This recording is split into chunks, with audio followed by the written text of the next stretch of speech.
হে মোৰ পৰম শ্ৰদ্ধাৰ আজি এই কৈলাশ ধাম সদৃশ এই পুণ্যস্থানত সমবেত হোৱা সাধুগুৰু বৈষ্ণৱ ভকত ভকতনী যুৱক বন্ধু সমস্ত আমাৰ দৰে ভকতি দৰিদ্ৰৰ এই লোকসকলক আপোনাসৱে আমন্ত্ৰণ কৰি আনি যিকণ প্ৰভু ভগৱন্তৰ গুণানুচৰিত্ৰ কীৰ্তন কৰিবৰ কাৰণে এইখন আসনত আগবঢ়ালে এইখন আসনৰ যোগ্য আমি একেবাৰে নহওঁ তথাপিতো আপোনাসৱৰ আশীষ শিৰত লৈ আমি সামান্যভাৱে ভগৱন্তৰ গুণানুকীৰ্তন শ্ৰৱণ কীৰ্তন কৰিম বুলি মনস্থ কৰিছোঁ ইয়াতে যদি হয় শত সহস্ৰ অপৰাধ যদি হয় হোৱাটো স্বাভাৱিক আপোনাসৱে যাতে দাসৰ দাস বুলি চৰণ তলত ঠাই দিয়ে কৃষ্ণ কৃষ্ণ কৃষ্ণ ॐ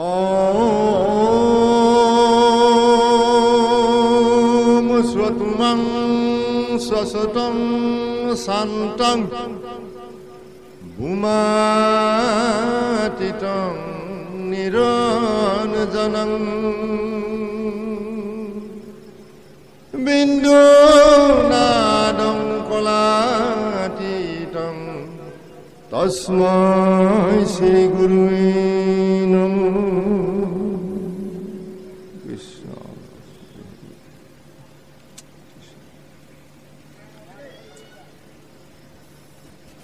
ए राम कटुबे लगा है से गो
পাছে বলো যত গজেন্দ্ৰ কিবা হেৰি হোৱা নিচিনা লাগিছে কথাটো এইখিনি পৰা এইটো আপোনাৰ লাইন কাটি গ'ল গম পালেনে ঠিক আছে ঠিক আছে পাছে বলো যত গজেন্দ্ৰ উৎসাহ শকতি ইন্দ্ৰিয়ৰ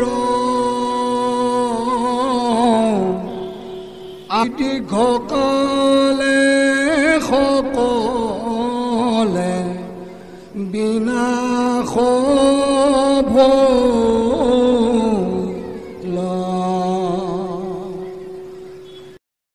স্থলচৰ জন্তু জলপাই গাহে আৰু তাতে টানি নেই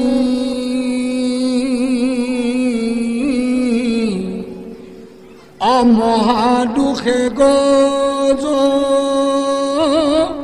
জলমা যে আছে পাৰি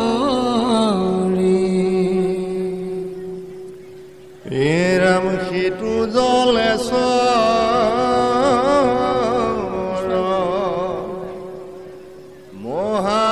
মহাগ্ৰাহ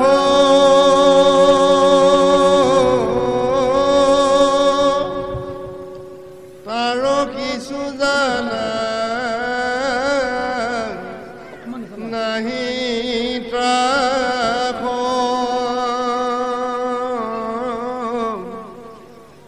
বলৱাতি তাৰ প্ৰতীক্ষ নেযাই চৰি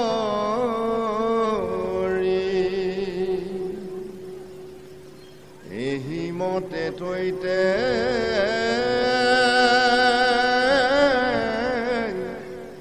গজৰাই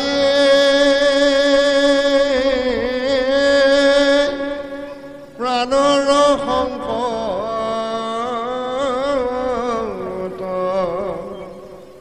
সদা পাই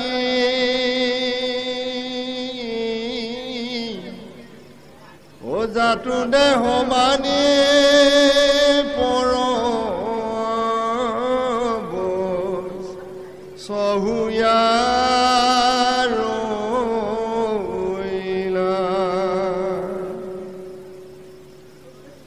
এৰাম চিৰকালে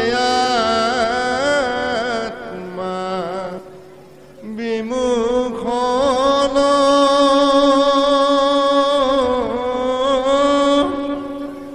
নপাৰিয়া গুণে মনে মনে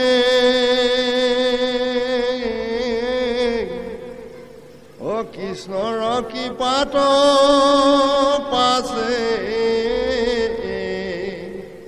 হি বুদ্ধি ভৈলা গুৰুসকল এই লেচাই ভাগি আপোনালোকৰ ওচৰত অৱগত কৰিব বিচাৰিছোঁ যেতিয়া গজ মানে হৈছে হাতী হাতীটো যেতিয়া মানে কি হৈছে পানৰ সংকট হৈছে জীৱ যেতিয়া উই উই যাওঁ অৱস্থা হৈছে তেনেকুৱা সময়ত মানে কি কৈছে যতু দেহ মানি পৰবশ্য হৈ ৰৈল তাৰমানে হাতীয়ে নিজকে মই বলৱান এই কথাটো নিজকে ভাবি আছে মোৰ সমান বল পৃথিৱীত নাই হয়নে বাৰু আমি সকলোৱে নিজকে এটা এটা হাতী নহয়নে বাৰু মোৰ সমান কোনোবা আছে নেকি মোক পাৰিব নেকি এই তাৰমানে আমাৰ হাতী তাৰপিছত মানে কি কৈছে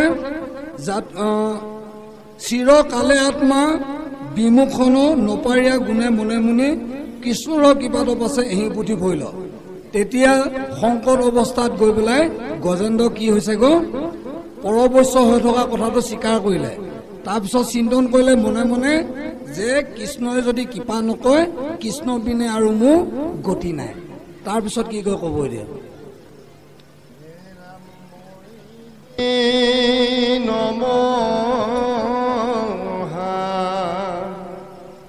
আতুৰ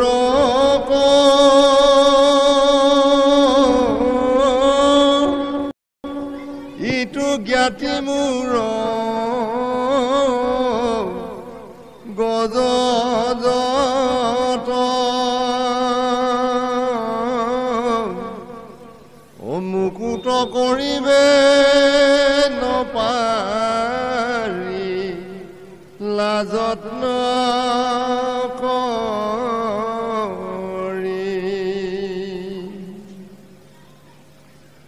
দোষিনী কৰিনি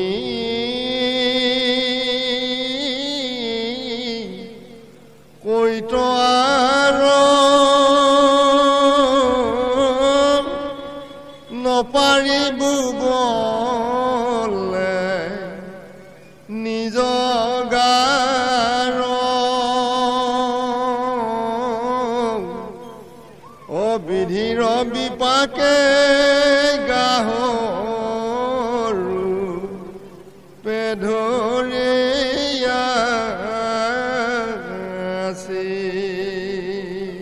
এতিয়া গুৰুসকল ইয়াত গজেন্দ্ৰই স্বীকাৰ কৰিছে বিধি বিপাকত মোৰ গাহৰ পৰা মোৰ নিজৰ বলে মই যত্ন কৰিও উদ্ধাৰ হ'ব পৰা নাই। হে প্ৰভু তুমি মোক কিবা এটা কৰা, এই বুলি পেলাই আজি গজেন্দ্ৰই মানে নিবেদন কৰিছে। কাৰ ওচৰত? প্ৰভু ভগৱন্ত কৃষ্ণৰ ওচৰত। একো নহয়, ল'ৰা ছোৱালী আছে। এ ৰামে টেকা জানিলো আনলোক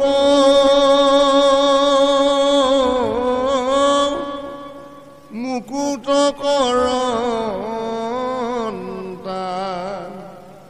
নাহি মোক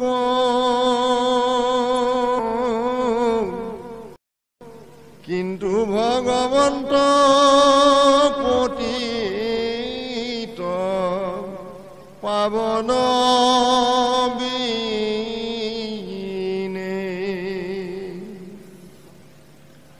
ব্ৰহ্মাহৰে যাক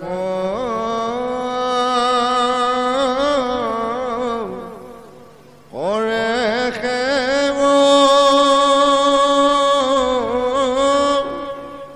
সবাৰো আশ্ৰয় যিটো দেৱ তাহান চৰণে পখিলো মই পৰাণে। এতিয়া গুৰুসকল কৈছে যাক নেকি ব্ৰহ্মাহৰে আদি কৰি 33 কোটি দেৱতাই আপোনাক আশ্ৰয় কৰি চলিছে, গতিকে আপোনাৰ চৰণতে মই শৰণ ললো। আৰু কৈছে পতিত পাৱন বিনে বুলি কৈছে। প্ৰভু ভগৱন্তৰ নাম এটা পতিত পাৱন, তেওঁ বিনে তাৰমানে নিয়ন্ত্ৰণ কৰা গৰাকী কোনো নাই। এই কথাটো আজি গাহৰ মানে কি অহংকাৰটো নাইকিয়া হ'ল। যেতিয়া তেওঁ নিজৰ বলে যেতিয়া কৰ্মখিনি কৰিব নোৱাৰা হ'ল, তেতিয়া মানে কি প্ৰভু ভগৱন্তৰ ওচৰত শৰণাপন্ন হৈছে। তেওঁ নিজকে স্বীকাৰ কৰিছে যে মোৰ গা বলেও মই মানে সেই উদ্ধাৰ নাপালো। এতিয়া আপোনাৰ বাহিৰে আৰু নিয়ন্ত্ৰণ কৰা গৰাকী নাই। প্ৰকৃতি পুৰুষ দুই নিয়ন্ত্ৰণ মাধৱ সমস্তৰে আত্মা হৰি পৰম বান্ধৱ। আত্মাৰূপে প্ৰভু ভগৱন্তই গজন উৰণ ভ্ৰমণ এনেকে 4 মুঠি জীৱ আছে। এই 4 মুঠি জীৱক সৃজন পালন সংহাৰণ এই গোটেই কাৰ্যখিনি নিয়ন্ত্ৰণ মাধৱ। মাধৱ মানে কি? মা মানে হৈছে পৃথিৱী, মা মানে হৈছে ধৰিত্ৰী মাতা, হয়নে বাৰু? মা মানে হৈছে মাতৃসকল, হয়নে?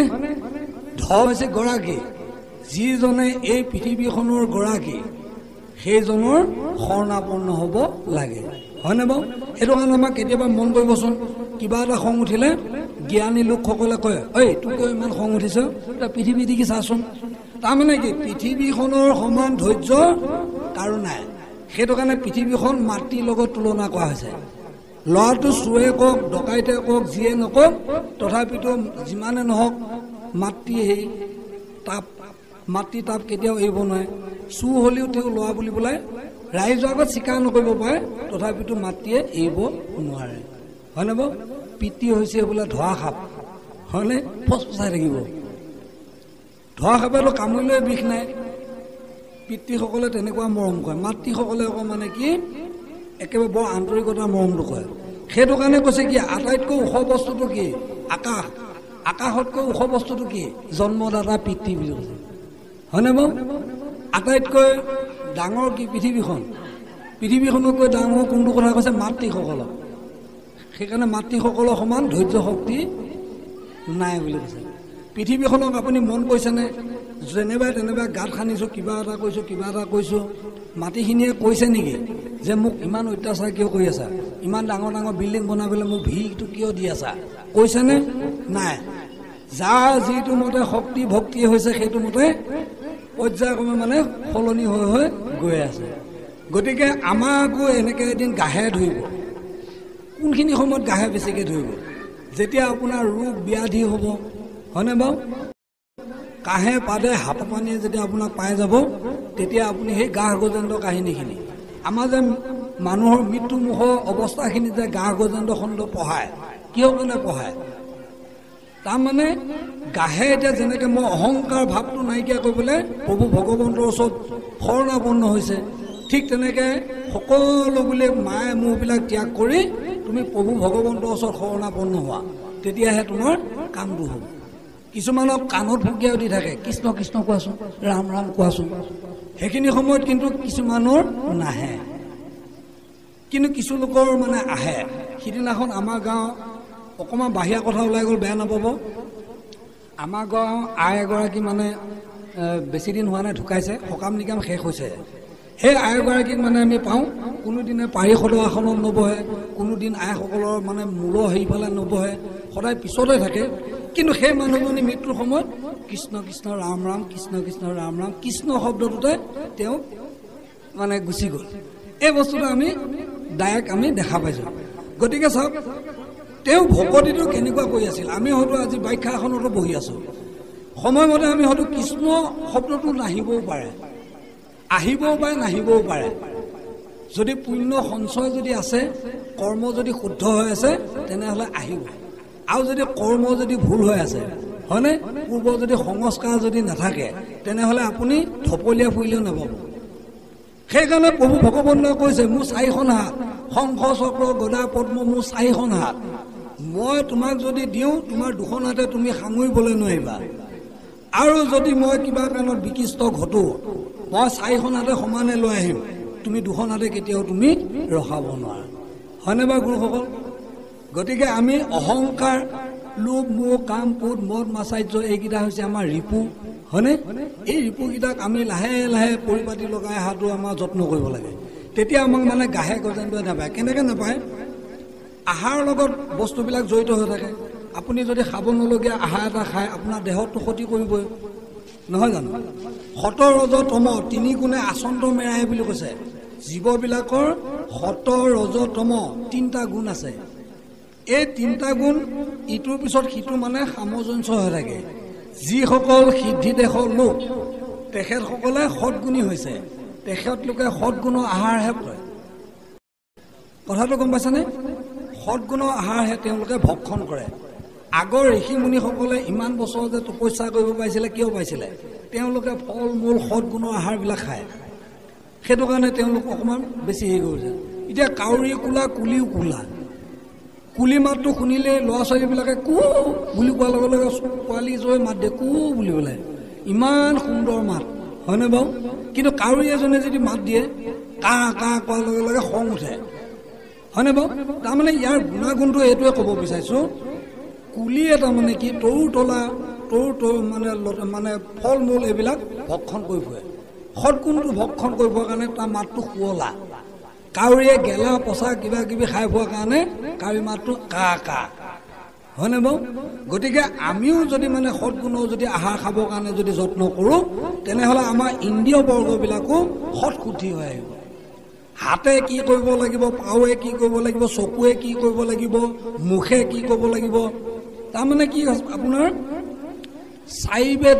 4খন বেদ আমি মানিব লাগিব বিশ্বত আমাক 4খন বেদ নহয় 6খন বেদৰ কথা আমি পাইছোঁ হ'লেও 4 বেদ ঋক যজু অথৰ্ব সাম এই 4খন বেদ ঋক বেদ মানে কি ঋক মানে হৈছে শুনা ঋক মানে হৈছে শুনা তাৰপিছত যজু মানে কি যজু মানে দৰ্শন কৰা আপুনি ভকতক দৰ্শন কৰক ঈশ্বৰৰ গুণানুকীৰ্তন কাণে শ্ৰৱণ কৰক হয়নে বাৰু তাৰপিছত অথৰ্ব বেদ বুলি কৈছে অথৰ্ব মানে কি অৰ্থ মানে আমাৰ যিবিলাক বাক ব্ৰহ্ম শক্তি যিবিলাক আমাৰ বাক ব্ৰহ্ম সেইটো হৈছে অথৰ্ব বেদ মুখখন থাকিল বুলিয়ে আমি যদি ডাঙৰজনক যদি সন্মান নজনাকৈ যদি কথা কওঁ, সৰুজনক যদি মৰম নকৰাকৈ যদি আমি গালি গালাজ মাৰোঁ, হ'বনে বাৰু? জ্যেষ্ঠজনক সদায় আমি সন্মান জনাব লাগিব, সৰুজনক মৰম কৰিব জানিব লাগিব, বৌ ভণ্টি এইবিলাক আচৰণবিলাক মানি চলিব লাগিব, ৰীতি নীতিটো আমি জানি ল'ব লাগিব, হয়নে বাৰু? আচাৰ ব্যৱহাৰবিলাক জানি ল'ব লাগিব। এই হৈছে আপোনাৰ বাক ব্ৰহ্ম। তাৰপিছত আপোনাৰ অথৰ্ববেদ গ'ল। আৰু সামবেদখন ক'ত আছে? সামবেদখন হিয়াত আছে বুলি কৈছে, য'ত নেকি প্ৰভু ভগৱন্ত ধুনীয়াকৈ অনন্ত সজ্জাত থিতাপি লাগি থাকে হিয়াত। আপোনাৰ যিখন হিয়া আছে, মোৰ এখন হিয়া আছে, তেওঁ এখন হিয়া আছে, য'ত নেকি প্ৰভু ভগৱন্তৰ থিতাপি লাগে, হয়নে বাৰু? বুদ্ধিৰ দ্বাৰা চিত চেতনৰ দ্বাৰাই জাগ্ৰত কৰাই থাকে। ইঙলা পিঙলা সুষমা ৭২,০০০ নাৰীৰ ভিতৰত ৩বিধ নাৰী আমাক ৰাখি থৈছে, ইঙলা পিঙলা সুষমা। কথাটো গম পাইছে নে? সুষমা নাৰীয়েদি, সুষমা ক'ত আছে? মস্তকৰ পৰা আপোনাৰ মানে হেৰিলৈ মূলাধাৰলৈ, যিডাল আমাৰ মাছ ৰাজহাৰ বুলি কওঁ, এই ৰাজহাৰৰ মাজেৰে যিটো মানে শক্তি প্ৰদান হৈ থাকে, তাতে প্ৰভু ভগৱন্তৰ ২৪ ঘণ্টাত ২১,৬০০ বাৰ আবদান কৰি থাকে। কোনফালৰ পৰা? আমাৰ নাসিকাৰ পৰা আবদান কৰি থাকে। এটা আমাৰ ভাটিৰ নিচিনা, কমাৰ ভাটিৰ নিচিনা আবদান। তাৰমানে কি? প্ৰাণবায়ু আৰু অপ্ৰাণবায়ু। প্ৰাণবায়ুটো হৈছে লোৱাটো, অপ্ৰাণটো হৈছে এৰি দিয়াটো। গতিকে এই যিটো প্ৰাণ অপ্ৰাণ যিটো আমি লৈ আছোঁ, সেই বস্তুটোৰ লগতে প্ৰভু ভগৱন্ত জড়িত হৈ আছে। সেইকাৰণে বায়ুৰূপে পিতৃশিৰত ভৰিলা প্ৰথমত। বায়ুৰূপে যেতিয়া প্ৰভু ভগৱন্তই যেতিয়া পিতৃশিৰত যেতিয়া প্ৰৱেশ কৰিব, তেতিয়া আপোনাৰ আহি গ'ল ইন্দ্ৰিয়ৰ বৰ্গৰ কথা আহিল। ইন্দ্ৰিয়ৰ লিংগ মূলে শিৱশক্তি কৰয় বসতি, লিংগ মূলেদি গৈ আই সৰুবত প্ৰৱেশ কৰি লৈ সৃষ্টিটো হয়। কি ৰূপে হৈ গ'ল? প্ৰথমতে বায়ুৰ ৰূপে। এই ব্ৰহ্মাণ্ডখন বায়ুৰ ৰূপত আছে, হয়নে বাৰু গুৰুসকল আইসকল? যদি অলপ বাঢ়ি গৈছে বেয়া নাপাব, মানে কথাখিনি উলিয়াইছোঁ, কিবা অসুবিধা পাইছে নেকি গুৰুসকল? একেবাৰে সৃষ্টি কথাটো ওলাই গৈছে গৈ, যিটো নেকি চিৰন্তন সত্য, যিটো নেকি আমি কিবা জানি আহিছোঁ, সেইখিনি কথা আপোনালোকৰ ওচৰত বেকত কৰি গৈছোঁ। ইয়াতে যদি কিবা ১৯-২০ হয়, আমাৰো খুৱাইদেউ আছে। যদি কিবা ভুল হৈ যায়, খুৱাইদেউ অকণমান আঁতটো ধৰিব আৰু, নহয় জানো? আমিও নতুনকৈ ধৰক আমাৰ গুৰুজনা ধৰক এই উঠি যোৱা শ্ৰী ভোলাৰাম দাসদেৱ, তেখেতে মানে গোটেই আমাৰ অসমখন ভ্ৰমণ কৰাই লৈ ফুৰাইছে। কেতিয়াবা এনেকুৱা হৈ যায়, সন্ধিয়া সময় ৬টা বাজিত বহিছোঁ, ৰাতিপুৱা ৬টা বাজিতহে উঠিছোঁ। তেনেকুৱা প্ৰগ্ৰাম কিছুমানকো আমাক কৰোৱাই লৈ ফুৰিছিলে।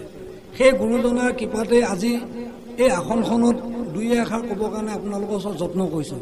অজানিতে যদি কিবা ভুল বাক্যও যদি ওলাইছে বা কিবা এটা যদি হৈছে, আপোনালোকে পিতৃস্বৰূপা মাতৃস্বৰূপা আপোনালোকে যদি ২-৪টি জ্ঞান প্ৰদান কৰে, মই বহুত আনন্দিত পাম। যদি ভুলটো যদি আঙুলিয়াই দিব পাৰে, বোলে এইটো এনেকুৱা নিচিনা হয় নেকি, বা এইটোহে হ'ব লাগে। সদায় আমি শিকিবৰ কাৰণে যত্ন কৰিব লাগে, হয়নে বাইদেউ? শিকোৱা কথাটো শিকিব লাগিব। আপুনি শিকাৰ পিছতহে শিকাব পাৰিব। গতিকে আপুনি যদি ব্যৱহাৰটো যদি নাজানে, বেলেগকতো আপুনি নাজানিব। আপুনি ব্যৱহাৰটো পাব লাগিব, তেতিয়াহে আপুনি ব্যৱহাৰ কৰিব পাৰিব, হয়নে বাৰু? ভাল কৰা গৰাকীও নিজেই, বেয়া কৰা গৰাকী হৈছে নিজেই। মই যদি ভাল কাম কৰি আছোঁ, মই ভাল গুণ পামেই। মই বেয়া কাম কৰোঁ যদি লগতে শেষ নহয়নে বাৰু? আৰু এই কথাখিনি সমস্তখিনি জানা গৰাকী নিজৰ মনটো। আপুনি দিনটোৰ ভিতৰত আপোনাৰ মনটোৱে কি কি কৰি আহিল, কি কি কৰা নাই, আপুনি নিজে জানে। আমিতো কোনো দেখা নাই। তাৰ ভিতৰত কেইটা আপুনি ভাল কাম কৰিলে, কেইটা বেয়া কাম কৰিলে, এই কথাটো আপুনি কিন্তু নিজে জানে, হয়নে বাৰু? লাজৰ কাৰণে আমি প্ৰকাশ কৰিব পৰা নাযায়। সেইকাৰণে গংগা পাৰত সুখদেৱে পৰীক্ষিত ৰজাক কৈছিল, তুমি 3টা বস্তু ত্যাগ কৰাচোন আৰু 3টা বস্তু গ্ৰহণ কৰা। তেতিয়া কৈছে গুৰুদেৱ কি কিনো? কৈছে লাজ ভয় ঘৃণা। লাজ ভয় ঘৃণা এইকেইটা ত্যাগ কৰা। তাৰপিছত কৈছে কায় বাক্য মন এইকেইটা এক কৰা। কায় মানে হৈছে দেহটো। প্ৰথমতে তুমি দেহটো পবিত্ৰ কৰি লোৱা, তোমাৰ দেহটো প্ৰথমতে পবিত্ৰ কৰি লোৱা। তাৰপিছত কৈছে বাক্য, তাৰপিছত বাক্য এইটো যিটো ব্ৰহ্ম অথৰ্ববেদৰ যি কথা কৈ গ'লোঁ, বাক ব্ৰহ্মটো বাক্যটো শুদ্ধ কৰিব দিছে। আপুনি যাকে তাকে যিকোনো এটা কথা ক'লে নহ'ব নহয়। তাৰ মানদণ্ড ৰাখি কথাটো ক'ব লাগিব। এইজন মানুহক কি ভাৱত কথাটো ক'ব লাগিব আপুনি নিজে সেইটো বিবেচনা কৰিব লাগিব। সেইটোকে কৈছে জ্ঞান। জ্ঞানৰ মাধ্যমে যদি আপুনি অজ্ঞানং তিমি ৰান্ধস্য জ্ঞানাঞ্জন চলাশয়া চক্ষু মিলিতং যেন তস্মৈ শ্ৰী গুৰুৱে নমো নমঃ। অজ্ঞান আন্ধাৰৰ পৰা যদি আপুনি দূৰ হ'ব লগা হয়, আপুনি গুৰু শৰণ ভজিব লাগিব, গুৰুৰ শৰণাপন্ন হ'ব লাগিব। আজি গাহ গজেন্দ্ৰ খণ্ডত প্ৰভু ভগৱন্তৰ গুৰু হিচাপে গজেন্দ্ৰই শৰণাপন্ন হৈছে। গোবিন্দ এ ৰাম শৰণ